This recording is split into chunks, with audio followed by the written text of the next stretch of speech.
Welcome to She Speaks, Women's Wisdom for Every Woman, a space for us to feel seen, celebrated, connected, and inspired.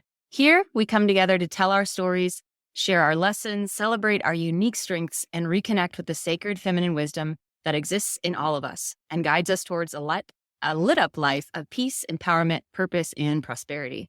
I'm Shar Wilson, your host and owner of Wilson Phoenix Wellness.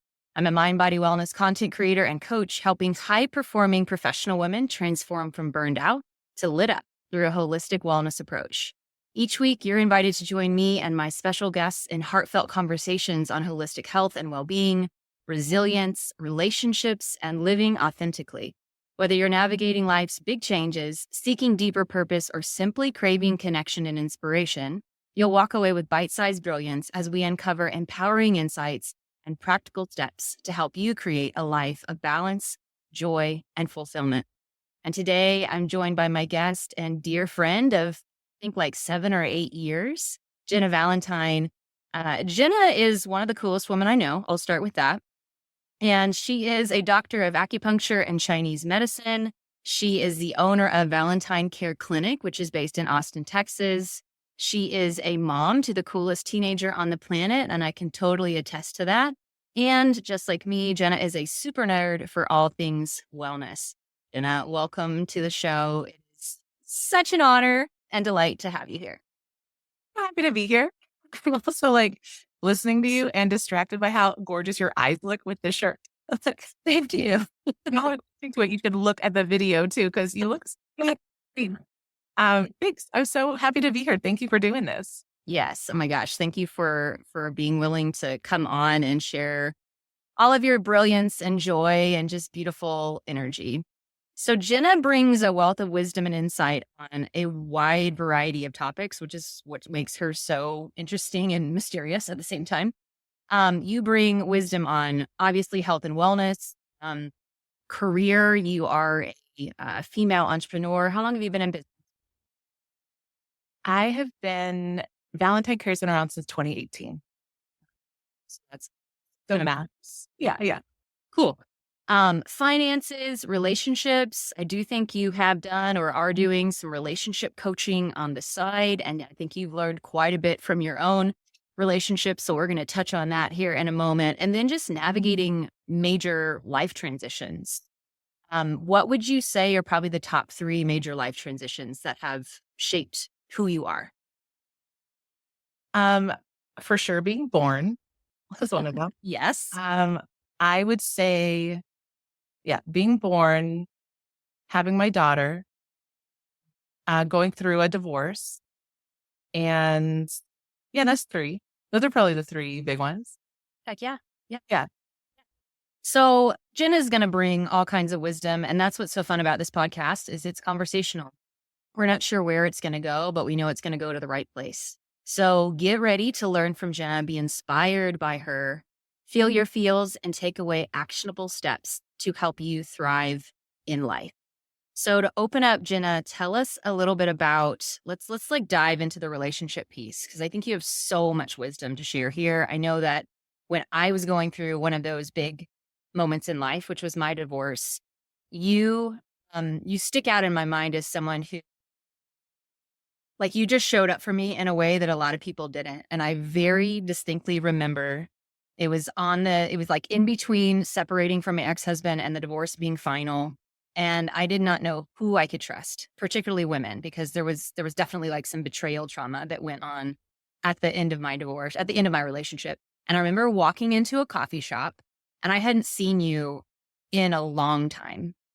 And you were like, Char. And I walked over, and at that point in time, I'm just shell-shocked. Again, I don't know who to trust. I was really in a protective energy state and just trying to hold everything together, trying to hold my emotions in, because I felt like I was going to break. Every second, I was just going to crumble and break. And I remember you grabbed my hand and you pulled me in and you said, I'm getting emotional now just thinking about that moment. You said, I just want you to know that I'm on Team Shar. Whoa. And how much I needed to hear that. Not just from another human, but specifically from another woman, to know that you had my back. So You will forever be special in my life. You're not getting rid of me. Sorry. Still on Team Shark. Thank you. I'm always on Team Jenna. So Hey. tell me, let's dive a little bit deeper into those top relationships that have shaped and formed you in life. Yeah, I have a lot. And I guess they're kind of categorized by people I want to be like, people Mm. I don't want to be like, and then I guess a sprinkling of people I've just like taken learnings from. So my daughter has been an incredible teacher because kids just are incredible teachers from when she was young, her ability to play, her ability to be present, her ability to speak what she wants. She's still an amazing teacher to me because she's so good at things like using her nice products, and I'm like sometimes like wanting to hoard them away for later. I'm like, why am I doing this?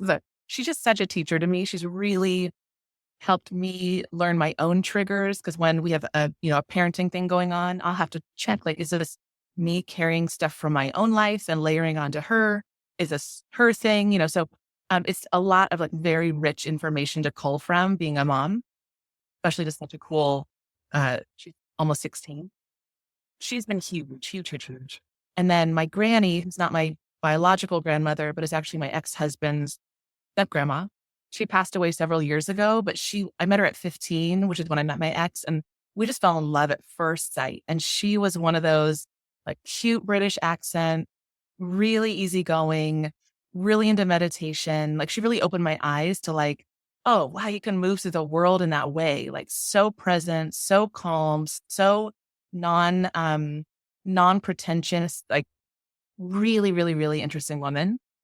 And then, of course, my mother and father were big teachers to me, but in different ways.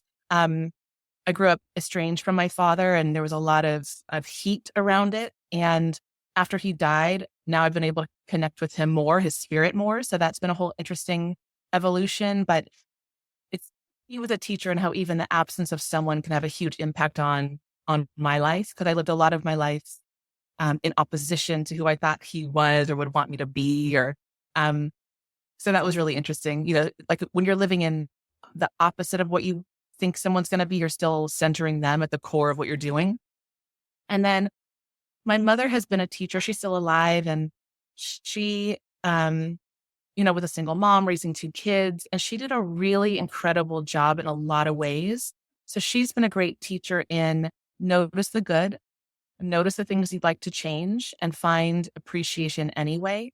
Um, So those are probably the key teachers. And then the men that I've dated, I would say my ex-husband was a teacher too, because we were together for 17 years. It's hard not to learn in that amount of time. Um, I learned a lot about who I wanted to be and did not want to be in a relationship. I learned a lot about who I wanted to call in for my partners in the future. So that was really invaluable lessons for me too. And then like there's just so many, my friendships are so rich. I have so many amazing people in my life. And I just feel like the people I hold close to me are all people that I'm learning from all the time. Um, but I think I hit the key folks. Yeah. And if you could go back to the woman that you were when you had your daughter, the woman that you were when you were going through the divorce, those key moments, the woman that you were when your dad passed and you had to deal with that. You had to, and same, like so much of our life story is similar, but what you said about your dad, there was heat around him and you really did more learning and healing afterwards with his spirit after this life. Very, very similar there. But if you could go back to those defining moments, you're giving birth, you're becoming a mom for the first time, Yeah. you're going through a divorce that was very painful. There was a big betrayal wound there as well. And then you're having to make peace with a father that you didn't have the relationship with in this life. If you could go back to those moments of who you were in that time, what advice would you give her now? What would you say? The first thing that comes to my mind is shit, bitch, you're fine. You're fine. Like, just stop worrying about all of it. Like, um, no, it's not. Yeah. So, I mean, I feel like I was a baby when I gave birth. I was 26, which just feels so young. I mean, even though it's not like such a reasonable age to give birth, but with her, it would probably be um, just play more, like just take it all less seriously, which I think I did a pretty good job of, but I would want to do it even more. In the divorce me, which was what, 6 years after her birth, it would have been, um, man, I handled that so well. I don't even know if I have advice for myself. Um, Maybe it would have been something like see the gift even earlier or something. Like I think I was,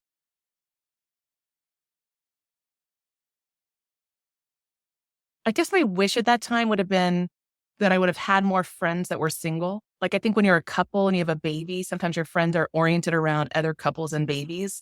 And I wish I'd been like aware to have a diverse friend group at that time, because I think that would have set me up for success.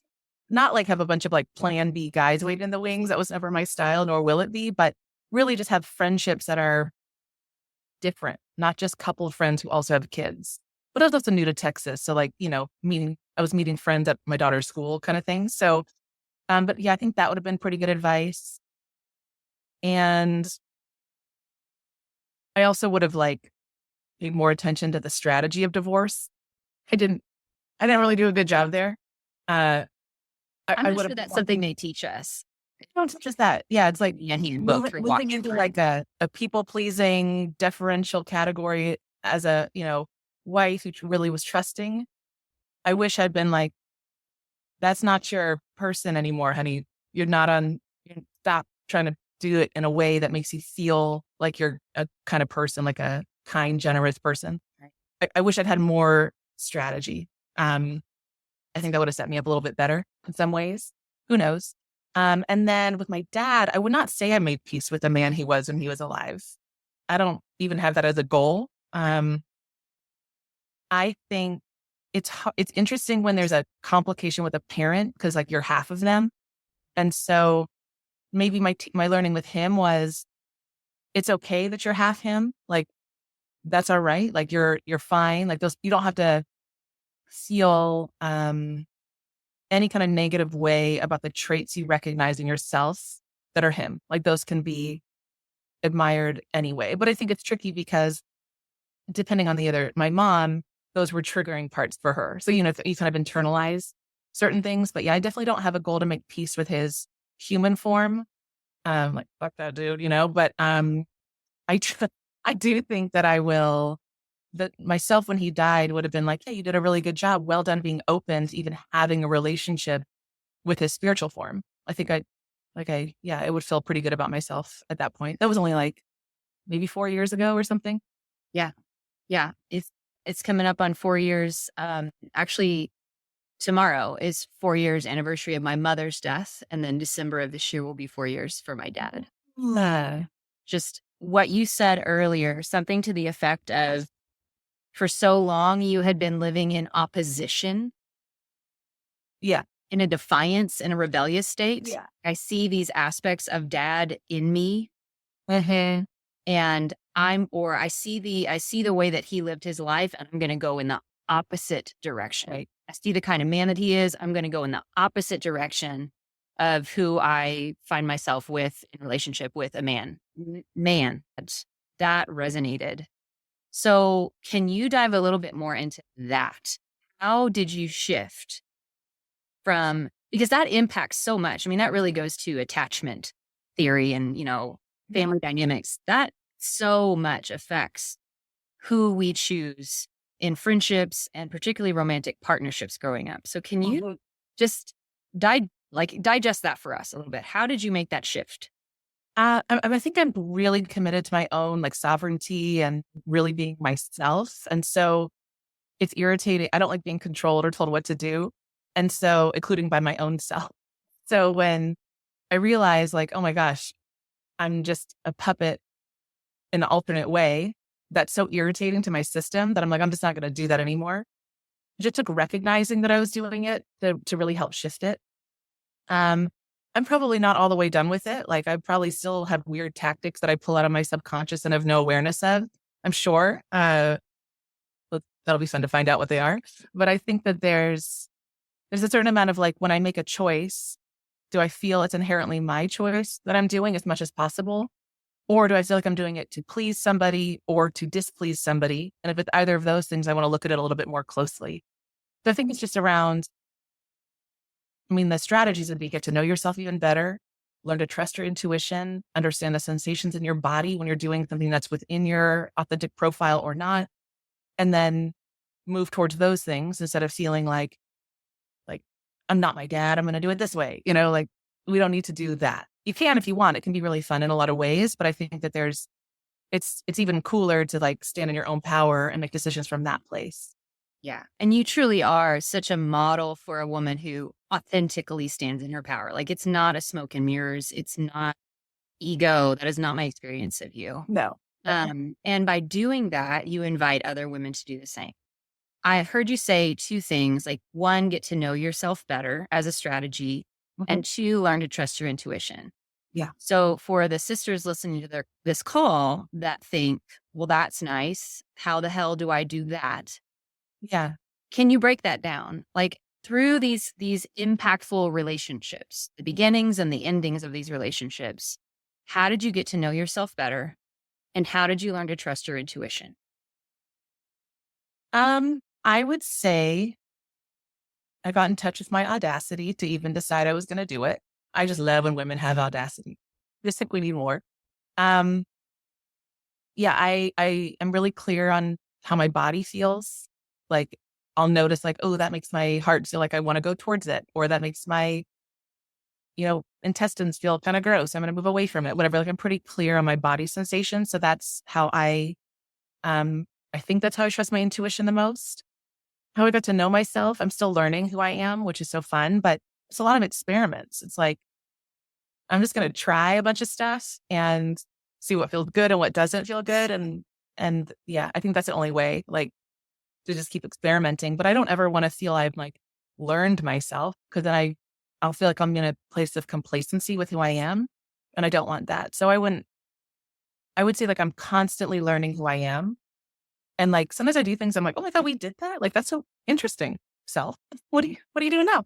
Um, and I just decide like how I want to feel in my own body and in my own life. And I just keep doing that again and again and again.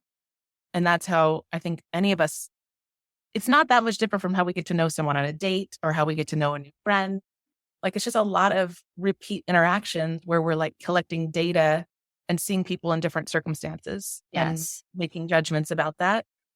And then that's kind of just what we do with ourselves. So I like putting myself in a lot of different circumstances to like even before we were doing our sound check and you were like going through some questions. I'm like, I can't wait to hear how I answer those. Like that's so exciting to me, and that's because I'll learn more about myself Right. by questions that we talk about today. So I love that. So I don't feel any sense of urgency. Like I feel like really know myself right now. And then I also, if my tuition's off, like I really, really have worked on my relationship of trust in the universe. And so it's like, well, yeah, if my intuition's off, what does that really mean? Like someone lies to me or I get disappointed by a thing I thought would happen that doesn't, like, that's okay. Like I trust that what's meant for me will find me and what's not meant for me will leave. And so there's kind of a lot of cushion around mistakes. Yeah. Yep. Yeah. Man, I just love that this is the direction the conversation has gone. Because at first it was, let's focus on the external relationships that impacted you and have been like little codes within the identity that is now this beautiful, complex, empowered person that I see in front of me, Jenna Valentine. But now we get to shift from, the external relationships, how they transform and shape our internal relationship with ourself, learning Mhm. to trust ourselves, learning to listen to ourselves. I love so much that you bring this energy of playfulness and exploration to the table, because it really does make the process, the journey of life so much more enjoyable. Yeah. And I need that. I need more of that in my life, because I think when things get hard, my default is to get serious and like, let's make a plan. And I get rigid and I contract. And I am learning to like, no, just take a breath, relax, look Yeah. around, find the glimmers of joy in the moment and trust yourself and Mhm. trust the universe. Yeah. Is And it natural for you, or is this something that you have developed over time? um, I am sure a little bit of both. I definitely have worked on it, and it definitely feels, I think also like being in my 40s, there's just a certain amount of like natural less fucks given about certain things. Like, you're not like, wait and tell me, like, come on. And I'm hoping that only increases. Like, I can't wait to be like 96 and just like wearing ridiculous outfits and saying inappropriate things all the time. I'm so excited. I should just start now more so, but I every now and then I have to check my hair because it gets so big, will like block out the Same. screen. Same. Um, I think it has become so natural that I have to connect with the parts of me that weren't always that way. Um, I think is absolutely something that can be learned. Not even learned. I think babies are already that way, but we have to just unlearn a bunch of stuff that got layered on us that's so ridiculous and absurd. I think that we are living in a culture that is very, very, very in love with our trauma stories. And that while that is helpful in some ways, and I'm not a fan of bypassing and all that, but it's also like, when is enough on clinging to these very rigid trauma stories that we carry around like badges of honor? Um, when to me, the biggest, like, if we want to talk about badges of honor, it's like, when's the last time you had a strong belly laugh until there were tears pouring out your eyes and your face hurt? Mine was this morning, like several times. Mine's been And this call several times. like, again, already, I felt like when I was like already like, even before this, several times, so it's like, how much can you play? How much joy can you find? How much laughter do you have in your life? How much are you like inspired and feeling in awe of things that like, I guess maybe we layer on like, oh, that's childish or that's silly or that's, I don't know. Like, we have all these labels that we put on things. And I'm like, you can call it whatever you want. Like, I'm going to be absolutely delighted by these stickers that I have on my mug. Like, I'm delighted. I love this. So yeah, I think that there's a certain amount of like, active detachment from this inertia that wants to continuously remember the hard thing as if it's like that's what gives us strength or fuel. And I just don't like, okay, if you guys have not seen Monsters Inc., the first one, I don't know how many there are. You have to. Have you seen it? Like the animated movie? Yeah, the animated movie is so Of good. course. Okay. Like But like, the powering enough screams. So, spoiler alert, stop listening if you have not seen Monsters Inc. if you want a surprise, because I'm just going to share it for those of you who don't. So, like, I don't know, 4 seconds to stop listening. Okay. So, Monsters Inc., they power the city off screams of children. So the monsters have to go and like scare the children, and then they get the screams, and that's their energy generator for their little monsters. And one monster goes rogue and like develops a relationship, not creepy, with this kid for a variety of reasons, and find out that like actually laughter is way more potent for an energy source for the city. But all the like monster bureaucrats are like, no, no, no, no, no. And anyway, like through a series of events, they realize like laughter is the way. And I think a lot about that. And like, I don't know, Pixar, whatever that is, like what a genius thing here. Like, we can scream and we can cry and that's power in some ways. But if we laugh, I just think that's more powerful.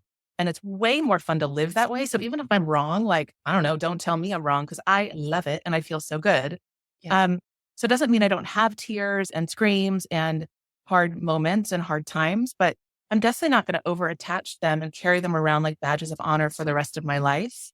Um, I'm going to move toward what I think when people talk about healing, they're wanting to get to, which is happiness, play, bliss, awe. But it's the same construct that we fall into, which is like, no, no, no, that's not a destination. It's what you do along the way. So like if I was having this workshop and there's some hard stuff going on, and I was like, I'm having a great time, but it was hard, and I think people thought it meant I wasn't having a hard time also, but I'm like, no, I'm just having a great time, even though it's also hard, like a hard workout or a really intense conversation with a friend or partner that you know is going to get you closer. Like those kind of things I think are really important to have and like stay connected with that part of ourselves. I don't Yeah. remember how I got here. I got like meandering and on a soapbox and Monsters Inc. got me so No, fired. what a beautiful picture. And I don't remember that because it's been a while. So now I'm going to have to go back So and watch good. it. But yeah, of course, joy is more powerful than fear. Joy, joy. And I know it's like, okay, joy is not always possible. There are really legit hard things going on. So I'm not trying to be like, everyone should just smile and laugh and be happy. Like, of course, there's a time for righteous action. 100%. We need to protect people. Marginalized populations need to be advocated for. There's a lot of heavy stuff going on. I mean, I live in Texas. There's heavy stuff happening all around. And I think despair is a tactic to keep people from action. I think joyful people are doing stuff in the world. Like you look at like the Dalai Lama, you look, no, maybe, there's some complications, but anyway, you look at a lot of these spiritual leaders, they're not just, they're not like lounging around all day. They're taking action, political action, and they're also finding joy and happiness. So, I think it's really important. It doesn't mean your whole life is like a cartoon, but it does mean that you're able to access both. Yeah. And I think that's so important because that does seem to be where we get confused with the messaging and we do a lot of emotional bypassing or spiritual bypassing where it's like, just, forgive the past, forget about it, stay positive, stay happy. And that can have its own negative consequences. So it is very much a both and. Yeah, like don't Feel both pain and joy at the same time. don't put glitter on shit. Like cool the shit out. And then put glitter on everything else. And then put glitter on everything else around it. I love that. You said earlier, happiness, joy, health, it's not a destination. Happiness and joy is what you do. It's what you curate along the way. Yeah. And it'll make healing a lot faster, easier, better, more fun. Yeah. Like it's I don't know. It's really just the way. And I think sometimes we can get into our victim stories can feel very exciting. It's like, oh God, if I want to dip into self-righteousness, which is my drug of choice, I'm so like on it, so powerful feeling. Yeah. And I can think about how badly I was betrayed or like, how dirty I was done or, how my father was, that childhood I had. Like I can dip into that at any point if I want a shot of self-righteousness and like poor me and look how far I've come. Like I can access that, no problem. But like, I don't know, that just doesn't feel that interesting. It doesn't feel like it's a generating source for me to move into like my future self and who I want to be. And I remember my mom who, I wouldn't necessarily call her one of like the strongest supports in my life. She's wonderful in so many ways, but she actually said one of the most powerful lines to me when I was going through my divorce, which is, and meanwhile, at the time of the divorce, I had been in the relationship over half of my lifetime because we got together at 15, divorced when I was like early 30s, right? So 17 years is like a hefty chunk of my lifetime at that point. And she said to me, there will be a point where he will be a footnote in your book of life. And I was like, oh shit, you're so right. And I could hardly imagine at that point, because he was, over half the chapters included this person. And we share a kid, so there's some of that.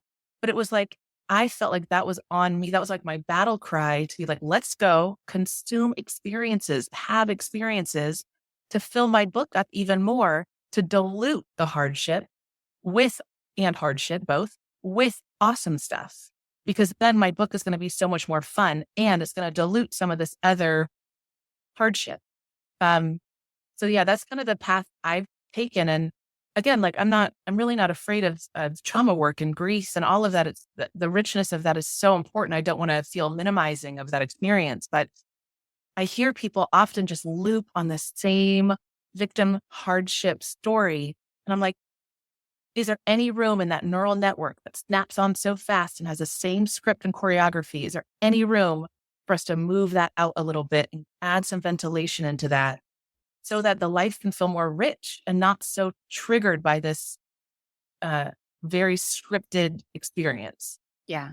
What has worked well for you when you found yourself getting stuck in that neural pathway loop in the trauma story, the dopamine hit of victimhood, which I have been there as well. Well, What would you say you use to create that little space of ventilation? I love that visual. well, this happened accidentally to me like a week ago, like a half ago. I was crying because I was having there's some life shifts that were like, oh, yikes. And I was like in my little meditation area. It's so cute. And I was crying and I was like feeling like, okay, yeah, this is a good release, like access to sadness, frustration, irritation, all this stuff. And then I was like, oh my God, those tears feel so bulbous. The tears that are really like circly and they feel so good. I was, oh my God, it feels so good going down my face. And I was like, oh, I want to see these tears. So I pop that out of my meditation and I'm like, because normally I'll collect tears. Like I like these little jars. And Oh my God, I love that. then I like pop up and I'm like, I gotta see these cute little tears. And then I got happy and I lost my tears. So I was like, no, because they just felt so cute on my face. So I think so I got my cry in, but it's like, that didn't need to be. Now my whole day is ruined and everyone I talk to, I'm going to be like, Eeyore, like, like it just, I got it out, I released it. And then I was cracking up at myself because I'm like, I just was trying to see my tears and like maybe collect them, have a whole little tear ceremony, but no, I had to go get fucking joyful, lose my tears. It's like, you just shifted a little bit. Yeah. I wasn't even trying to move out of that. It was just, like, you can catch yourself. So I'll be like, do you want to think about that right now? Like, I don't know. You don't have to, you know that, right? Like, Right. so I think there's just more, if you decide it's not serving, if it's serving you, like continue on with your, storyline and script. If that's how you want to live life, like go for it. But if you don't, then just start noticing it more. And then like, probably like laughing at yourself a little bit more. Yeah. I love this because I worked with several women last year who they literally voiced, I'm so afraid to feel like I'm afraid to go into that pain story or let myself start to cry about it because I'm afraid I'll never be able to, I'll just be a wet noodle on the floor. I'll never be able to pick myself back up. And I get that sentiment. So I love this thought and the little like science insert of it. It only takes about 90 seconds for an emotion to make its way through our body. And there's a quote coming up from my manifestation teacher, Emily Fletcher, who said, to the degree that we allow ourselves to experience pain is the degree we will be able to experience pleasure. And Yeah, and on the other side of like this full, I've experienced the pain it's bliss. Yeah. There does seem to be a fair amount of like, so maybe it's the fear of going into the pain, but it's like, is the fear also that you're going to get kind of through the pain and not have it anymore? Like maybe around your pain blankie for so long that you would feel lonely, like your identity will shift fundamentally if you're no longer, like, I remember, oh my God, this just I've been divorced almost 10 years, separated, divorced almost 9 years. Like, and my daughter's still a minor, but it's like, I was at an event this Christmas and with some friends, and I have a lot of interesting stuff in my life. Like, I live a great, interesting life. And this person knew that. And the way they chose to introduce me to someone was, this is the woman who's, like, this is Jenna, like, her husband left her for the nanny. And I was like, and I literally go, that's the most interesting fact you could pull out about me? Like, I'm a doctor. I recreated my life. I have a kid. I wrote a book. I have my aggressive self-care card deck. I have interesting friends. I'm a pretty good dancer. Like, Right. anything. I get a pimple every time I eat chocolate. Like, pull out whatever fun fact you want. But that, so it's interesting because people love and will try to keep you in your pain and trauma stories because it's interesting for them. We get interested in suffering. We get interested in drama. We get interested in, so we get kind of boxed in unless we're like, hey, I'm kind of like, you don't really have to continue to define me that way. And I think people think they're never going to get over it. Like, he might have thought, like, I still think that's the most interesting thing about me. Like, but that's not even close to my highlight reel. Right. No, This is now a footnote. it's now a footnote. Now a footnote in your book of life. Volume 15. Use that in volume 1.5. Right.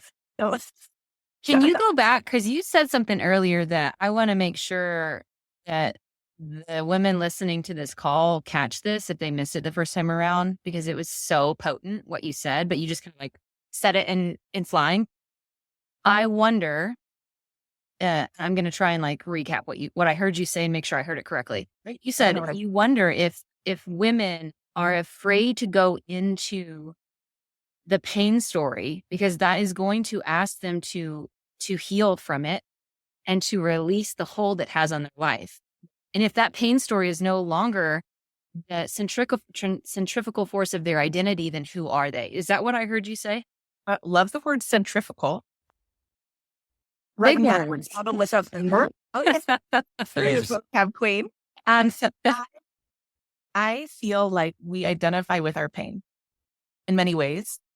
And people will bond over it. People love trauma bonding. They love like gossip bonding. They love like sharing. Like they don't feel like it's been a real encounter unless someone's like shared something hard about themselves. And you're like, it can be a real encounter and y'all could be laughing the whole time. Like we have this thing where we like weight more heavily these stories of hardship or something. And so then we like kind of overweight them in our lives as part of our identity.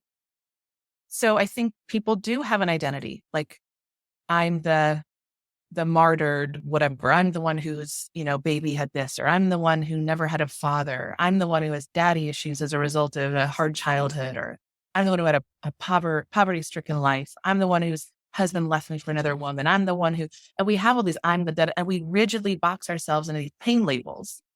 And I'm like, okay, well, redefine yourself. It doesn't mean that didn't happen to you, but get some new, if you want to do rigid labels, get some new ones that freshen things up. I'm the one who gets to now experiment with dating. I'm the one who now gets to have a second lover because I slept with the first, I married my husband. Well, I'm the one who gets to many more than seconds. You know what I mean? Like I get to, we can put new labels on ourselves if we want, or we can just hold these labels a lot more like loosely.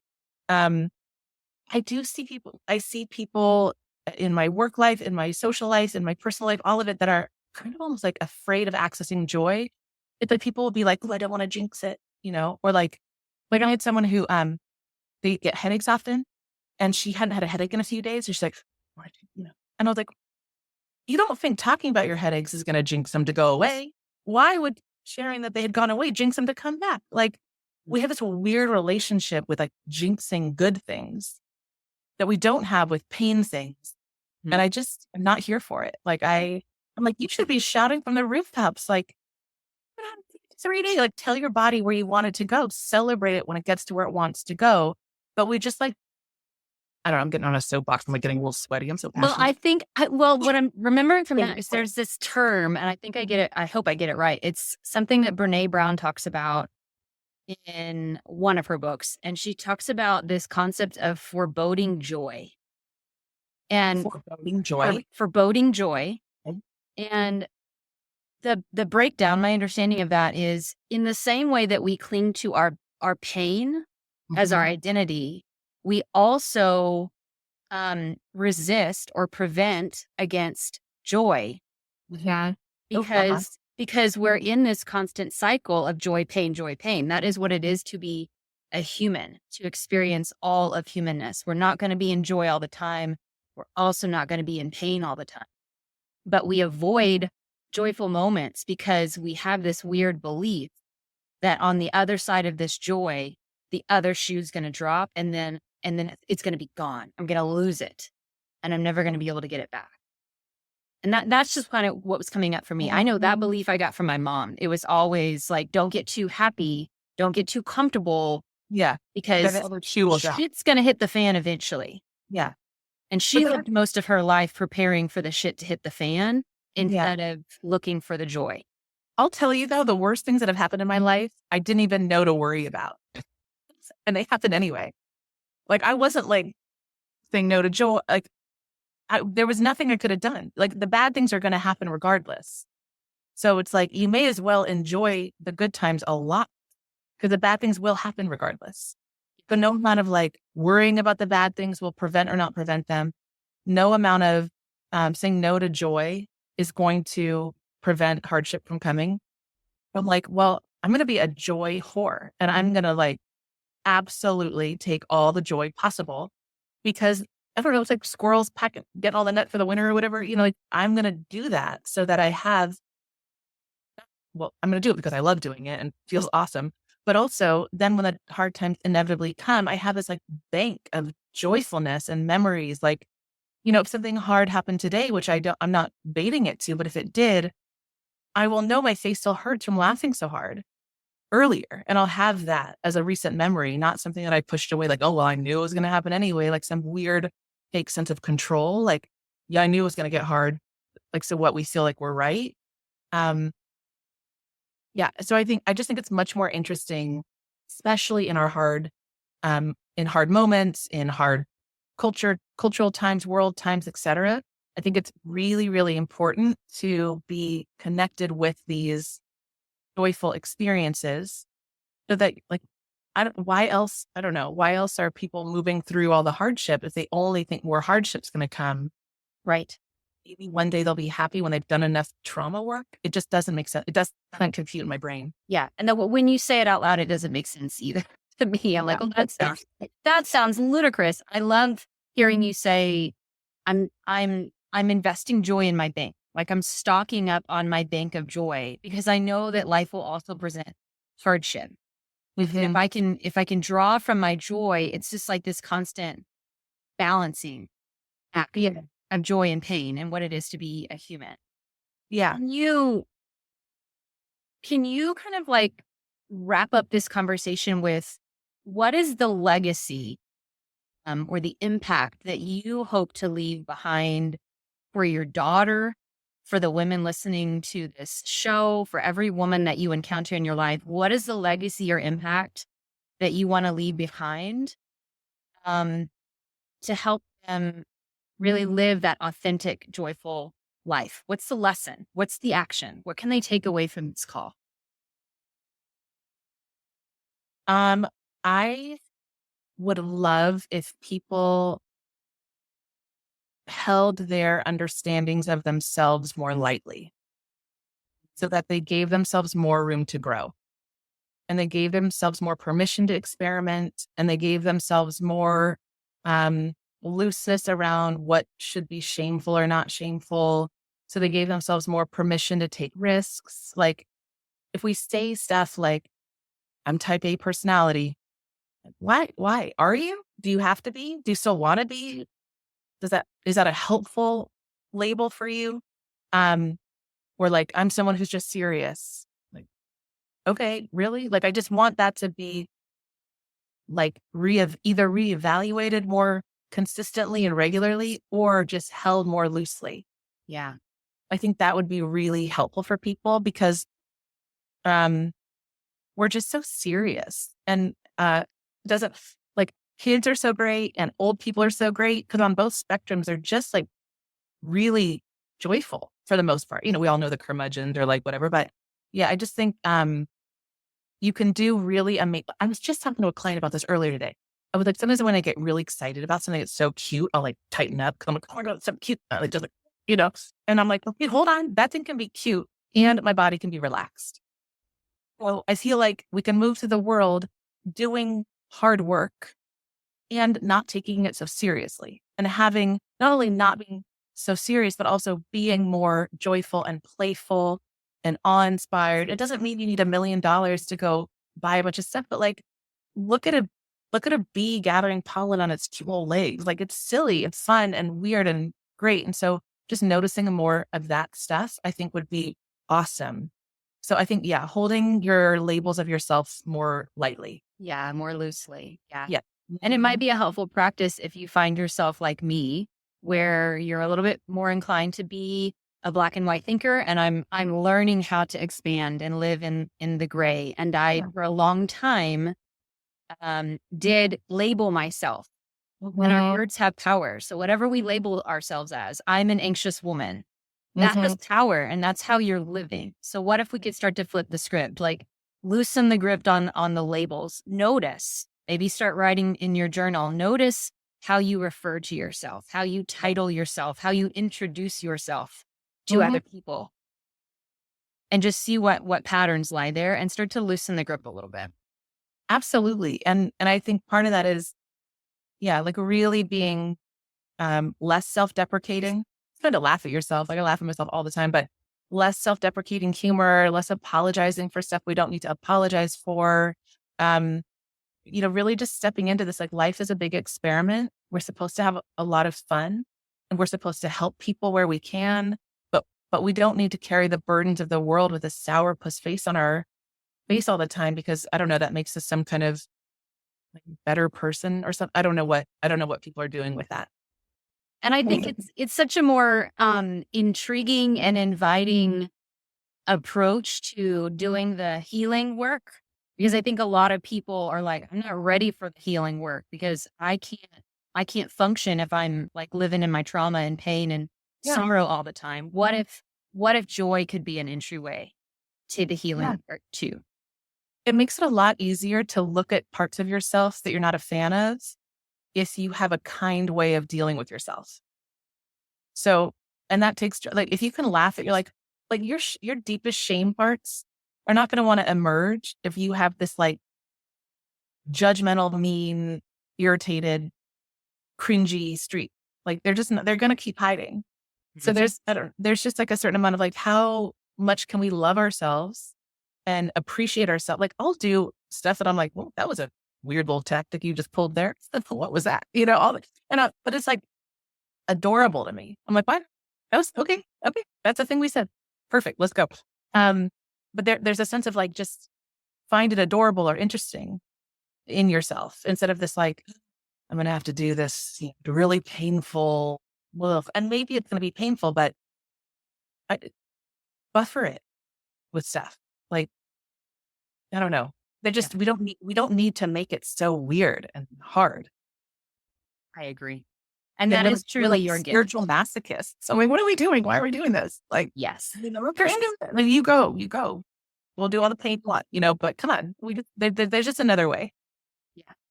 And it is what we're missing out on the human experience if all we are focusing on is our trauma and our pain story. We are missing out on so much of the human experience. Yeah. Because we also get to have beauty and awe and wonder and laughter and joy. And it helps us stay resilient and hopeful. And it is more needed now than ever. And what's all the healing for? Like, Right. what's all the healing? That's what I'm curious about with people who just want to stay in their suffering. Like, why are you even doing it then? Right. Like, why are you doing all that there? All the this and that and what journaling and all this stuff. Like, why? How do you want to feel in the world? How do you want to exist? What do you want to look like? Yeah. Is it just still this, but 60 years from now? Yeah. So Who anyway, do you want to be in relationship with yourself yeah. and in relationship with others? Yeah.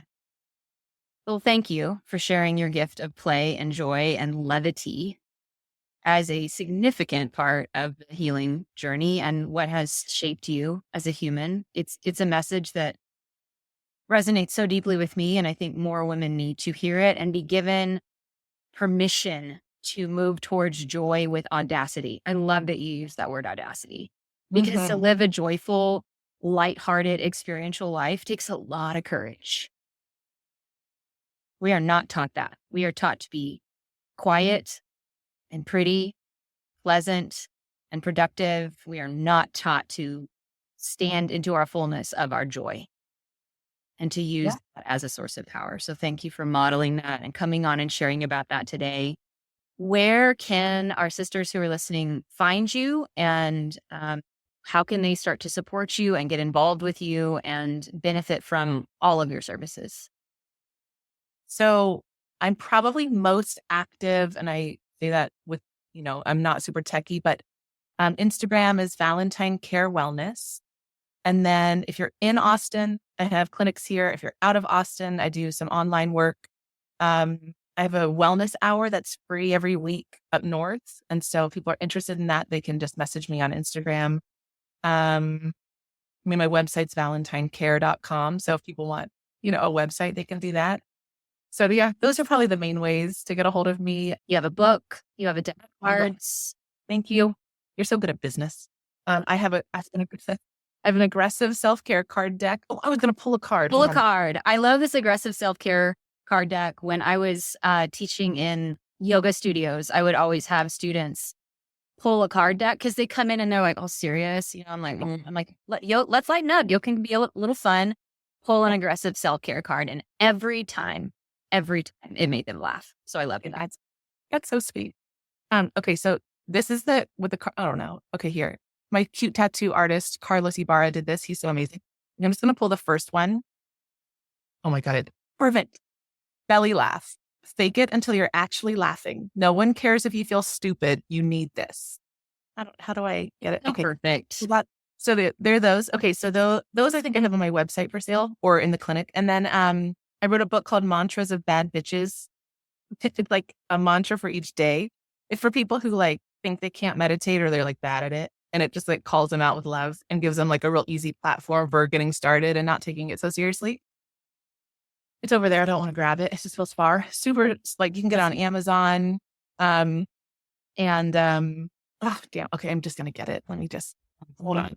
Show us for those that are watching the video, and if you're listening to this on audio, just know there's a YouTube version of this as well, so you can see the theatrics. Okay, for me, if I was not gonna grab. Okay, so look, it's so cute. Mantras of Bad Bitches. So that's on Amazon and then also my website. So yeah, this is fun stuff. I love that. So if you guys want to get that, awesome. Or just like reach out and say hi. That's also so great. Absolutely. I love this. I will, of course, include all of the links for people to get to know you, to support your work, to work with you. I'll include all of those in the show notes. And I love you. I just love you from the bottom of my heart. Yeah. I'm so glad we're doing this. You're so cool. Yeah. This was really, really fun. So, sisters, we're so glad that you joined us today on She Speaks. I hope that you leave feeling the same way that I have left, which is feeling seen, inspired, connected, empowered, lighter, happier, and taking myself a little bit less seriously as we take one step closer each day to living as our true selves. And remember that the wisdom we seek is often found within. So keep shining, keep speaking, keep laughing, keep listening to your inner voice, and join us next time as we continue this wisdom journey to wholehearted living. If you enjoyed this episode, please give it a 5-star review, share it with a beloved sister in your life, and be sure to check the show notes for ways to connect with Jenna, as well as some resources that I'll be offering to support you on your journey to health and fitness. Love you, sweet friends, and we will see you next week on She Speaks.